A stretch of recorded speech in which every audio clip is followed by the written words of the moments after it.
Welcome on in to the Josh Reese Show. I'm your host, Josh Reese, and this video is Raw Talk. In this video, I talk about what happened on Monday Night Raw and SmackDown or whatever WWE programming I feel like talking about. But this video will be detailing the Monday Night Raw right before SummerSlam. The episode just went off the air, and it's official. I'm confused about SummerSlam a little bit, but we'll get into it some. But this episode, we had a title change hands. We had a couple matches that were pretty much nailed down for SummerSlam, and a couple very strange moments. So let's just dig right into it real quick, and we'll hopefully you enjoy this new episode of the Josh Reese Show Raw Talk.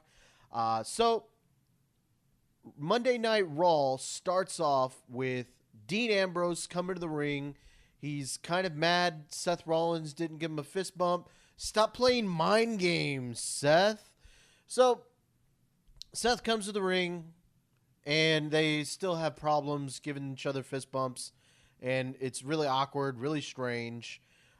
So luckily to save the segment and everyone's sanity, Sheamus and Cesaro hit the ring, beat up Dean Ambrose and Seth Rollins, and eventually Rollins and Ambrose get the upper hand, bounce the two out of the ring, and finally the two fist bump. It was a payoff that I think everyone really enjoyed. I myself, if any of you know me from the Wrong Wrestling podcast, you know I'm kind of new to wrestling, so I'm not really familiar with Seth Rollins and the whole Shield angle. So it really didn't mean much to me, but everyone was losing their mind when these two guys fist bumped. So the match was made official soon afterwards. The general manager came out and he said that match will take place at SummerSlam. So now Ambrose and Rollins will more than likely win the belt, the tag team belts at SummerSlam. Thank you, Kurt Angle, for making that official. So second match of the night had Nia Jax and Sasha Banks come out to find out who is going to face the goddess of WWE. And I feel like people are probably going to take a big crap on this match because Nia Jax was, just doing her normal big, powerful moves.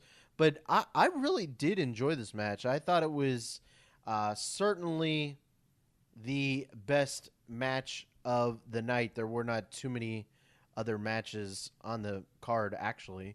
But this was a really, really good match. I thought the two girls worked really well. And the finish was really kind of cool. Jax was trying to slam Banks onto the ground, but she kind of reversed it into a DDT and then immediately rolled Nia Jax up for the win with the bank statement. It was kind of nice. Jax tapped, all while Alexa Bliss was overseeing everything from what looked to be like a lifeguard stand. I'm not entirely sure why the WWE wanted to have her in a lifeguard stand and not on commentary, because I think we all enjoy Alexa Bliss's commentary, and it was strange, it was weird, and it's not like Bliss was anything in the match or did Jax or Banks interfere with Bliss once they won the match, Banks, of course. So I don't know, I thought it was kind of dumb, but it was fine. She was featured, I guess. We got to see more of Alexa Bliss while she was on the lifeguard stand. I don't know. I digress. The match between Jax and Banks I thought was really good. So after that, we had Elias Sampson come out and sing a tune, only to be attacked by R-Truth, who ended up beating up Elias Sampson ended up beating up R-Truth. Truth attacked. No, he didn't attack first. It was Elias that as soon as he came to the ring, he attacked Truth.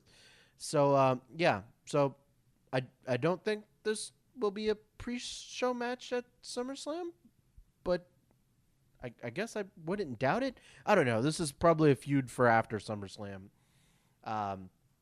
So after that, Big Cass comes out, and he has a real hard problem trying to talk over the booing fans in Boston. They booed the absolute crap out of him. But you know what? The more Big Cass talked, I kind of side with Big Cass on this feud between him and Enzo. Enzo is pretty douchey. No offense. I mean, yeah, he's cool when he can talk on the mic and, you know, he does that weird chicken walk, but Big Cass is right. Enzo looks silly.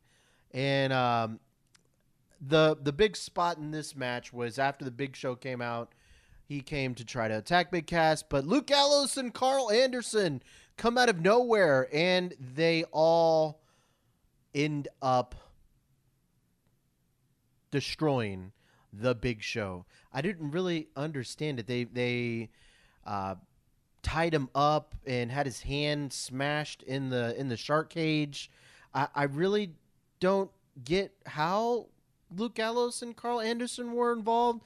And then Corey Graves keeps on saying that the Big Show's been paid by Enzo Amore. I really don't understand this angle.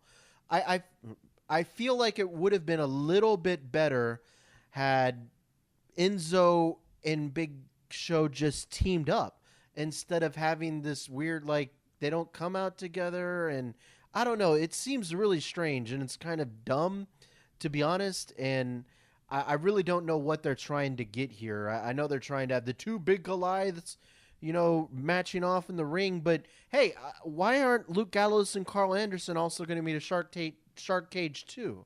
I mean, if they were matched in this, if they were in this match now, like Enzo Amore, I don't know. I digress. I don't really want to get into this match too much because I think it's really going to suck at SummerSlam.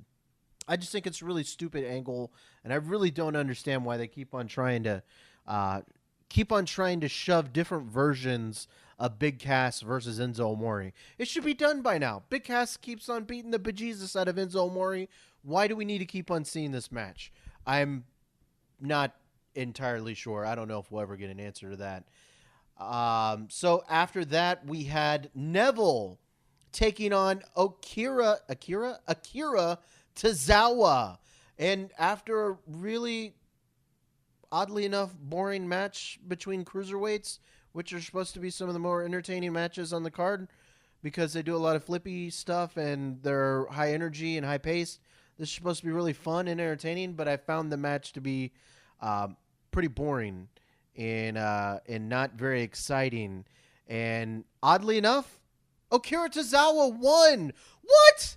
Whoa, crazy. You mean that Austin Aries, who is 10 times the entertainer that Akira Tozawa is, did not beat Neville after 3 tries, but Akira Tozawa, after I feel like 15 tries, finally was able to best Neville. And of course, it's to push this weird Titus brand stuff that's going on, but I still don't get it. What was the point on having Neville lose?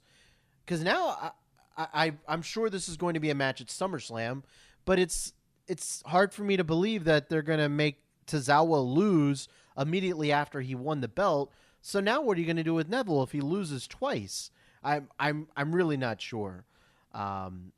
Yeah, so this was really I guess they wanted something big to happen on the card right before the card. On the Raw right before SummerSlam, and a title change, I guess, does that. But really, I don't think there's too many people that are that interested in a title change in the Cruiserweight division. I'm not sure. Maybe I could be wrong. Feel free to leave a comment if you do. So after that match, we had Finn Balor versus Bray Wyatt. You know what? screw it. We don't need to have this match at SummerSlam. We're going to have it on Monday Night Raw immediately before SummerSlam. And the match was not very good. And I guess the big payoff for this match was right afterwards. Bray Wyatt, of course, won. Right afterwards, he dumped a bucket of red cornstarch, red watery cornstarch onto Finn Balor and made him flip around like he was a seal. It was he didn't make him around, but Finn Balor was like rolling around in the fake blood. It was really strange. And now, after Finn Balor losing and getting humiliated, now he is going to be the demon at the pay-per-view on SummerSlam, because, of course, this match is going to continue, and he's going to go over Bray Wyatt at SummerSlam. The only real takeaway I have between this whole feud is I don't really understand why... Okay, everyone wants to see the demon, of course. I understand why that, but they could have done this feud a little bit better. I'm not sure why Balor needs to have the demon to be announced. That the demon is announced to be at SummerSlam. It sounds really, really silly. So yeah, that's the real only takeaway I have from that. Balor, of course, is going to win. Everyone's going to lose their mind when the demon comes out. I just feel that this was a bad disservice to the feud. And then the commentary team set this up. So the reason Bray Wyatt and Finn Balor are feuding is because Bray Wyatt is jealous of the amount of love that the fans give Finn Balor. That's ridiculous. And there's so many other ways they could have set this feud up. It feels kind of like they slapped it together last minute. I don't know. So yeah, kind of a dumb feud. So after that, we had Emma taking on Mickie James, because Emma is trying to push herself, and Mickie James wants her to prove herself to James. And Mickie James wins very quickly. We can move on from that.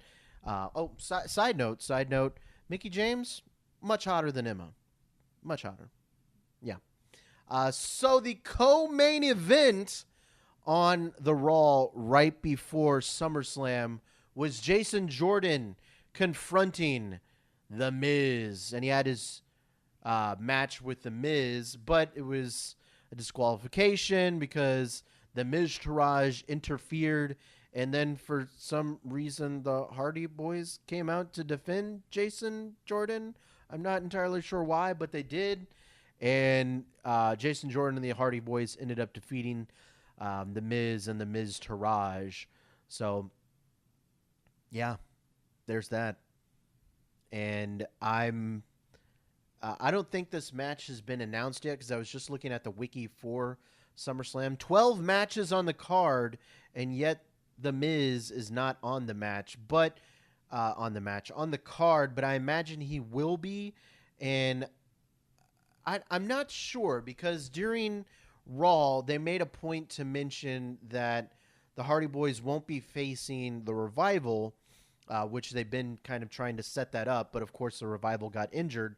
So now is this going to be like a 3-on-3 at SummerSlam? I'm not entirely sure. Or will this just be a singles match, Jason Jordan versus The Miz for the Intercontinental Championship? I don't really know. I wish I had some solid answers, and I tried to do some research after the match, but I couldn't find anything. So I guess in the coming days we'll figure out what exactly is going to transpire here. So main event time comes, and we have the face off between Brock Lesnar, Roman Reigns, Samoa Joe, and Braun Strowman.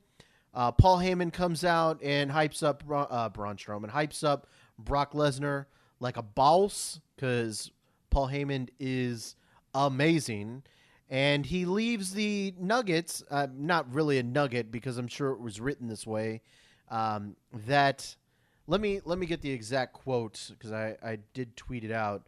I just want to get it right because last thing I'm going to do is misinterpret what the advocate for Brock Lesnar said.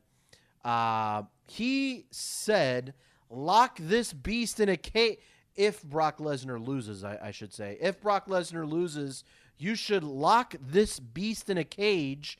Hint, hint, because, of course, the rumors between John Jones and Brock Lesnar, and if the big stipulation of this match is, I guess it's kind of like a loser leaves, although there's going to be 3 losers. But if Brock Lesnar loses, he and Paul Heyman are going to go hand in hand out the door. So, of course, Roman Reigns gets big boos. Samoa Joe comes out, cuts a boss promo because he's amazing. And Braun Strowman comes out, and he has himself a new shirt. The Monster of Men or the Men of Monsters or something like that. So Braun Strowman, I guess, has arrived. And as Monday Night Raw is going off the air, Brock Lesnar and Braun Strowman are needing to be separated by the entire Raw roster. So that's pretty much how it ends. The big takeaways from this match are, I'm really kind of disappointed in the big cast feud still. Kira Tozawa beat Neville when Austin Aries could not. And then Finn Balor. I thought the Finn Balor demon reveal was pretty dumb. So that's my thoughts and takeaways. Please comment below and let me know what you guys think of what happened here at Monday Night Raw right before SummerSlam. So I appreciate everyone for giving this video a watch. If you enjoyed this, please like it and should share it. Yes, you should share it with any other WWE fans you know. I would appreciate it. Also, make sure to follow me on Twitter at Mr. Joshua. I would appreciate that. And that's pretty much all I have, guys. I appreciate you for giving this a watch. Listen again, and we will be back next time sometime soon.